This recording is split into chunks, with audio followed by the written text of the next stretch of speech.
Eu começaria por fazer alguns comentários relativamente a questões que aqui foram levantadas. Em primeiro lugar, relativamente à assistência de lotes à cooperativa Mondego. É realmente com grande surpresa que eu ouço os comentários que aqui foram trazidos pela oposição, porque eu não recebi nenhum e-mail, ao contrário do que aqui disseram. Não recebi, fui ver à minha caixa do correio, nem no spam, portanto, desconheço tão pouco a que se referem. De qualquer das formas, gostaria de dizer que quando pusemos a hipótese de doar ou de ceder, melhor falando, esses lotes à cooperativa Mondego, não houve na altura, e fiz questão de dizer que eram 3 lotes e que havia este ónus, o desenvolvimento, a execução destas obras de urbanização. E na altura não houve qualquer problema relativamente a essa matéria, ficaram de estudar a questão. E, portanto, havendo problemas, naturalmente têm que os vir trazer a nós, não é a oposição, não é com a oposição que vão resolver a questão. Geral, se enviaram para o geral, não enviaram para mim, portanto, não vale a pena estarem a dizer que recebi, como eu digo, não recebi. Se é geral da Câmara... Eu já vou falar do RT, já falo do RT. Pronto, portanto, desconheço a situação, tenho, naturalmente, todo o gosto e farei questão de falar... o meu adjunto, que não sou eu. Pronto. De qualquer das maneiras, eu acabei de confirmar com a minha secretária e está uma reunião marcada, e não é por algum motivo, é por isto mesmo. Está uma reunião marcada comigo no dia 15 de abril. Não, vai-me dizer que foi agora que a minha secretária mandou Está bem. Pronto, vai-me dizer, provavelmente, e vai-me convencer que foi agora mesmo quando eu perguntei, tem algum pedido?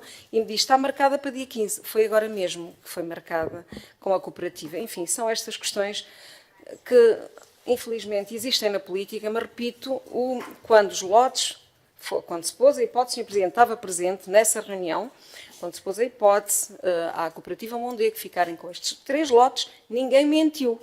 De imediato foi dito que havia a necessidade de execução destas obras e, portanto, ficou do lado deles estudarem, naturalmente, a hipótese de financiamento para as executar. Estamos a falar de 3 lotes de grande valor comercial.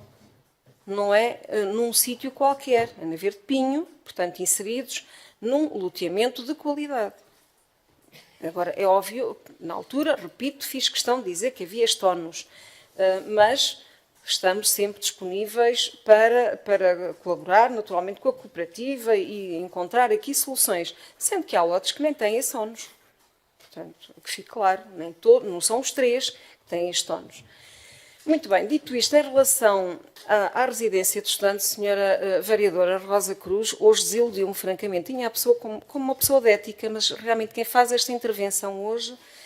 desceu consideravelmente na minha consideração. Em primeiro lugar, porque não é a única residência que está em vias de ser executada. Já que dissemos por múltiplas vezes que, sob a responsabilidade de Fundbox, está uma licenciada e em vias de... Aliás, nem está em vias, já está em execução neste preciso momento, no quarteirão das Nogueiras. Portanto, já está em execução. E tem capacidade para cerca de 70 camas, com a particularidade que a Câmara Municipal está neste momento a promover o aumento do capital social do Fundo Coimbra Viva, com a aquisição de mais 2 parcelas e que irá permitir aumentar substancialmente a capacidade desta mesma residência de estudantes. Portanto, é uma falácia quando diz que esta era a única com condições de ser executada. Neste mandato, nem esta, senhora vereadora, porque ainda não teria iniciado. Eu tenho que lhe dizer que o pedido de autorização por parte da CP para este dormitório do parecer prévio não vinculativo foi enviado em setembro. Portanto, quer-me convencer que em menos de um ano tinham a residência concluída? Não, e naturalmente tivemos que emitir, em sede de audiência prévia, enfim, uma proposta de indeferimento e depois não houve mais resposta por parte da CP. Mas já que tem dúvidas, eu faço questão de lhe esclarecer mais. Estão, neste momento, licenciadas na ordem das 60 unidades de residências de estudantes, embora privadas, não têm que ser todas públicas. O que interessa é que haja resposta. Estão licenciadas. Ainda não iniciaram a construção, mas para além destas 70, no âmbito do Fundbox, estão mais 600 de privados. E estão em andamento pelo menos mais 400, ou seja, mais de 1000 camas em Coimbra. E, portanto, vai sentir seguramente, como eu senti quando estava a fazer o seu comentário, como ele é tão pequenino. Estamos a falar, no caso do dormitório da CP, de 25 camas neste universo. Do ponto de vista relativo, não é nada para a cidade. Não são 25 camas que vão resolver o problema das residências de estudantes em Coimbra. Seguramente concorda comigo. 25 camas são 25. É muito pouco, senhora vereadora, comparativamente àquilo que já está aprovado. Pior, eu não sei se a senhora eventualmente estava aqui a defender abortarmos toda a Frente Rio, porque isso está aqui em causa. Bem, como é que se inclui? Ora, a senhora deve estar a virar agora arquiteta e de grande renome, seguramente. Quer dizer, nós fizemos um estudo urbanístico que veio a este fórum, foi aqui aprovado, foi dado, foi inclusive a seguir, não parou, obviamente seguiu para uma fase de mais detalhe, foi incorporado em todos os planos, desde a estação de Coimbra B até à ponte de Santa Clara, onde esse dormitório nasce no meio e inviabiliza. Em primeiro lugar, senhora vereadora, se não sabe, eu tenho todo o gosto em lhe explicar e até a convido a ir ao meu gabinete, porque eu não vinha preparada para isto, não trouxe aqui imagens, mas tenho todo o gosto em lhes mostrar. Inviabiliza não só toda a estrutura urbana, a morfologia urbana que está prevista para todos aqueles terrenos e que vão dar uma outra leitura, uma nova frente ribeirinha, uma nova frente urbana ribeirinha, de grande qualidade. Eu sei que isso pode fazer impressão a muita gente, nomeadamente dentro desta sala, mas no que depender de mim vai ser executado assim. E está aprovado, e foi aprovado, nomeadamente com os votos a favor dos seus colegas de variação. Não sei se esteve cá nessa reunião, não consigo saber. Mas foi com unanimidade, tenho que a relembrar. Mas mais do que isso, não é só a morfologia urbana que está aqui em causa, também o arruamento, que é essencial, uma estrutura relativamente reticulada, não é totalmente reticulada, mas sensivelmente reticulada toda a Baixa de Coimbra, entre a Fernão de Magalhães e a Frente Ribeirinha. Esse edifício, se nós permitíssemos que ele fosse requalificado para 25 camas, repito, 25 camas, iria inviabilizar para sempre esse novo arruamento e que é essencial à acessibilidade de todo este novo bairro. Portanto, se a senhora vem defender estas 25 camas com a arrogância com que o fez, foi realmente de uma arrogância atroz, que eu não estava habituada da sua parte e que realmente surpreendeu, mas pela negativa, como já disse, deixa-me muito, muito surpreendida. Nós trouxemos essa questão sempre, nós plasmamos pela transparência. Não há aqui ninguém que não soubesse que isso assim era. Este dormitório não foi autorizado, não foi viabilizado, chamemos-lhe assim, por parte da Câmara Municipal e devidamente fundamentado. E não é uma questão política, como diz. É essencialmente uma questão técnica. Obviamente uma decisão política, mas muito baseada e com muito respeito por todo um trabalho técnico que foi feito pela Câmara, foi reiterado pelo Sr. Arquiteto Busquet, que tem estado à frente de todo este estudo. E que é toda uma questão de lógica de Frente Ribeirinha. Não vale a pena trazer para aqui questões arquitetónicas, mas se considera que é adequado ter um conjunto de prédios em U, voltados para o rio, valorizando o nosso espelho de água do rio Mondego, e depois a seguir ter ali um dormitório que não tem qualquer qualidade arquitetónica nem urbanística. Isto tem que ser dito frontalmente. Foi dito a quem nos procurou, foi dito diretamente à ACP, foi dito aos vários secretários de Estado que tiveram igualmente conhecimento da situação e tivemos o apoio de todos. Portanto, estou a ter, pelo menos, pelos vistos, oposição da senhora vereadora. Mas são 25 camas sem qualquer relevância, repito, no âmbito, no quadro geral das residências de estudantes em Coimbra. Para fazer um ponto da situação do atual, quando nós dissemos que havia soluções alternativas, e havia, e há, temos um grande problema que é o prazo do PRR, porque obviamente não nos permite fazer tudo como deveria de ser, ou pelo menos como nós gostaríamos, com a calma que uma situação destas deveria acarretar. Mas na altura propusemos, com o apoio imediato da IP, porque a própria IP concordou que ali o dormitório nunca deveria passar a ser reabilitado para residências de estudantes, era um outro edifício, igualmente a IP, um pouco mais próximo da APA. Tinha capacidade para 75 camas. Só que a própria CP considerou que, tendo apenas financiamento para 25 camas, não estava na disposição de alargar o seu investimento para 75 camas. Não tendo disponibilidade financeira, o próprio Erasmus Mais também veio dizer que não era possível reforçar a verba e acabaram por desistir.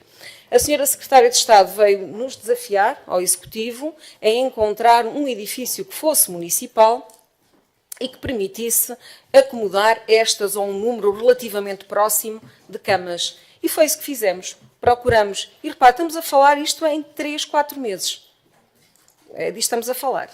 Portanto, a Câmara empenhou-se em encontrar localizações alternativas, propusemos uma, fizemos um projeto em pouco mais do que 15 dias e que esteve para avaliação, naturalmente, porque falando de zona que é classificada da Unesco, estamos a falar de uma zona perto do Pátio da Inquisição, careceu de parecer do património cultural. O parecer de património cultural chegou há 2 dias. Portanto, é neste pé de situação que estamos. Não estamos a dormir, senhora vereadora, mas, acima de tudo, permita ser muito frontal. Estamos a defender a cidade e uma cidade de futuro.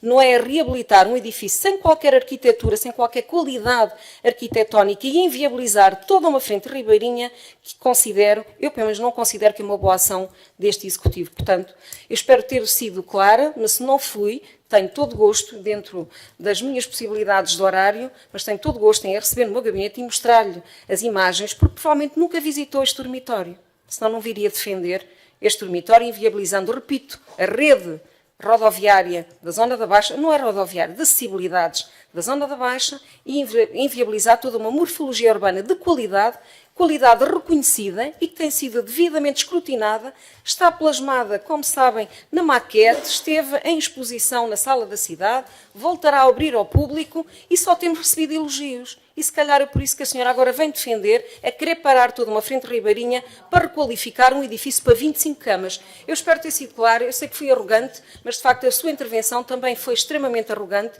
e por isso normalmente eu respondo nos mesmos termos. Senhor Presidente, agora se me permite, iria ler então a minha intervenção que tinha preparado e que espero não demorar muito mais que os meus 5 minutos. Recebemos na passada quinta-feira na Casa da Cultura o seminário dirigido a diretores, proprietários, responsáveis técnicos e operacionais de aeródromos, heliportos e pistas de ultraleves, organizado pela ANAC, a Autoridade Nacional de Aviação Civil, em colaboração com o município de Coimbra.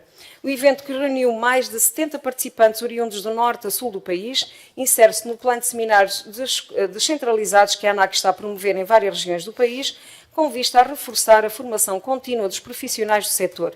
A iniciativa contou com a presença de especialistas da ANAC, da Direção de Facilitação e Segurança, da Direção de Infraestruturas e Navegação Aérea, da Direção Jurídica, da Direção de Regulação Económica e da Direção de Segurança da Aviação. Este tipo de iniciativas são de extrema relevância, já que permitem aproximar a ANAC dos municípios e também das associações do setor, ao mesmo tempo que potenciam o desenvolvimento das ações colaborativas que visam fortalecer a segurança na aviação civil. A Câmara Municipal esteve devidamente representada pelo Sr. Diretor do Departamento de Mobilidade, Trânsito e Transportes, Engenheiro Santos Costa, e pelo Diretor do Aeródromo Municipal Bissai Barreto, o Dr. António Ferreira, e técnicos municipais do aeródromo, a quem agradeço a participação e a organização do evento. Eu, em representação do Executivo Municipal, tive a honra e a oportunidade de dar as boas-vindas aos participantes e de realçar a importância e o potencial que o aeródromo municipal assume para o desenvolvimento económico e social da região de Coimbra.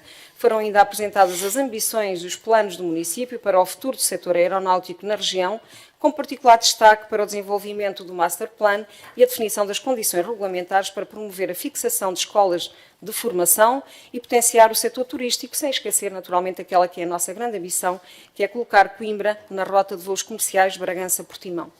Uma segunda nota para dizer que o Sr. Presidente da República promulgou na última sexta-feira o diploma que introduz alterações ao regime jurídico de instrumentos de gestão territorial, entretanto materializados através do Decreto-Lei 117/2024 de 30 de dezembro e que vem flexibilizar a Lei de Bases Gerais da Política de Solos, aprovada pela Lei 31/2014 de 30 de maio. Esta alteração, que tem motivado muita discussão e controvérsia a nível nacional, vai permitir proceder à reclassificação do solo rural como urbano, com vista a potenciar a criação de novas áreas urbanas destinadas principalmente à habitação e usos conexos, com especial enfoque na habitação pública a custos acessíveis. Com estas alterações, o Governo pretende responder à crise da habitação através do aumento da oferta de solo urbano em zonas tendencialmente mais baratas, criando um regime especial com procedimentos simplificados e, por isso, mais céleres, contribuindo para um desenvolvimento habitacional mais rápido, mais justo e acessível. Mas se a revisão do RGIT abre oportunidades reais para enfrentar a crise da habitação, a verdade é que, do meu ponto de vista, e falo do meu ponto de vista, este processo exige uma grande responsabilização por parte dos municípios, um acompanhamento técnico especializado rigoroso e, sobretudo, uma grande transparência nas decisões para evitar que tais ações não comprometam o território a médio e longo prazo. Muito se fala sobre riscos, como se não houvesse entidades com poder para avaliar e os controlar. Desde a expansão urbana descontrolada com proliferação de urbanizações dispersas, sem conexão territorial, passando por alterações pontuais e desconexas, fora dos momentos de revisão dos PDMs, com perda de uma visão integrada e de longo prazo, a eliminação da avaliação ambiental estratégica, a sobrecarga das infraestruturas locais existentes, sem planeamento prévio e adequado, risco de gentrificação dos espaços centrais, especulação imobiliária, muito se comenta e se alimentam parangonas nos jornais, muitas vezes sem qualquer fundamento. Para além do diploma integrar um conjunto alargado e cumulativo de requisitos que pretendem controlar a maioria destes riscos, importa ter presente que compete às câmaras municipais analisar, fundamentar e propor a aprovação da Assembleia Municipal num processo ainda, assim, do meu ponto de vista, prolongado e necessariamente transparente e publicamente muito escrutinado. No caso concreto do Concelho de Coimbra, o município dispõe de um Departamento de Estudos Estratégicos, Planeamento e Desenvolvimento Territorial, com meios técnicos qualificados e com competências, com técnicos extremamente competentes nestas matérias, que nos permitem garantir confortavelmente que todas as preocupações estão acauteladas e que todos estes riscos estão seguramente controlados. Em complemento, as alterações introduzidas são cautelosas, por isso importa ter presente que o artigo 72b, que estabelece um regime especial para a reclassificação de solos rústicos para urbanos, impõe um conjunto cumulativo de critérios que limita a sua aplicação a situações muito restritas e específicas. Ou seja, falando apenas aqui em 3 ou 4, pelo menos 70% da área total de construção acima do solo deve ser destinada à habitação pública ou à habitação de valor moderado.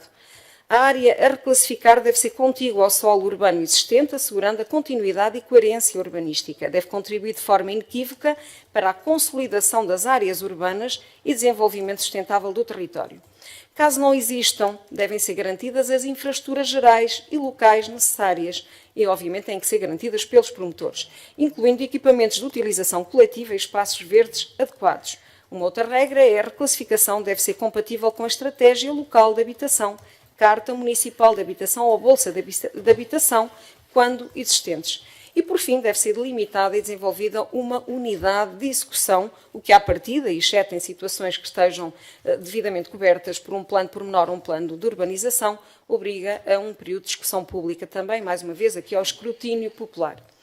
Apesar da flexibilidade criada em acrescento, o diploma admite existirem situações não passíveis de reclassificação, como sejam as áreas integradas em Sistema Nacional de Áreas Classificadas, zonas de perigosidade de estabelecimentos abrangidos pelo regime de prevenção de acidentes graves, áreas de risco potencial significativo de inundações integradas no PGRI, aproveitamentos hidroagrícolas, terrenos com grande aptidão de uso agrícola e também a respectiva REN. Ou seja, compete, repito, à Câmara Municipal avaliar se os pedidos se integram ou não nos termos do estabelecido no diploma e, embora o processo esteja isento da avaliação ambiental e da demonstração de viabilidade económica financeira, não isenta a Câmara Municipal e, por sua vez, também a Assembleia Municipal de recolher os pareceres das entidades externas competentes. Também a proposta de alteração simplificada tem que ser submetida à consulta pública por um prazo mínimo de 20 dias, nos termos do artigo 123 e também do artigo 191 do RGIT, após a qual a Câmara Municipal finalmente está em condições de submeter então à Assembleia Municipal a proposta final. Assim fica, espero eu, devidamente esclarecido que a alteração do RGIT tem domínio específico de aplicação, entre as quais o âmbito e o objeto de aplicação, uma vez que pretende criar condições para promover a construção de habitação pública a preços acessíveis. Não é, por isso, vocacionada para a construção de habitação particular, nomeadamente a unifamiliar, nem para outros usos. Apelo assim aos municípios que, para evitar a saturação de serviços municipais, que previamente à submissão à Câmara Municipal do seu pedido para reclassificação de solo, analisem previamente os requisitos e as condições de aplicação do diploma. Nos últimos meses, a Câmara Municipal tem recepcionado um conjunto alargado de pedidos de reclassificação do solo rústico em urbano, cujo enquadramento não se integra nos requisitos estabelecidos na lei, com claro prejuízo para ambas as partes. A leitura atenta e a conformidade com os critérios estabelecidos no registro são fundamentais para assegurar que o pedido de reclassificação seja válido e processado de forma eficiente. Negligenciar estes requisitos pode resultar em atrasos significativos para os serviços municipais, porque temos muita gente a ter que avaliar, a informar e, inevitavelmente, a decisão final tem que recair sempre no indeferimento do pedido por falta de enquadramento legal. Muito obrigada, Sr. Presidente.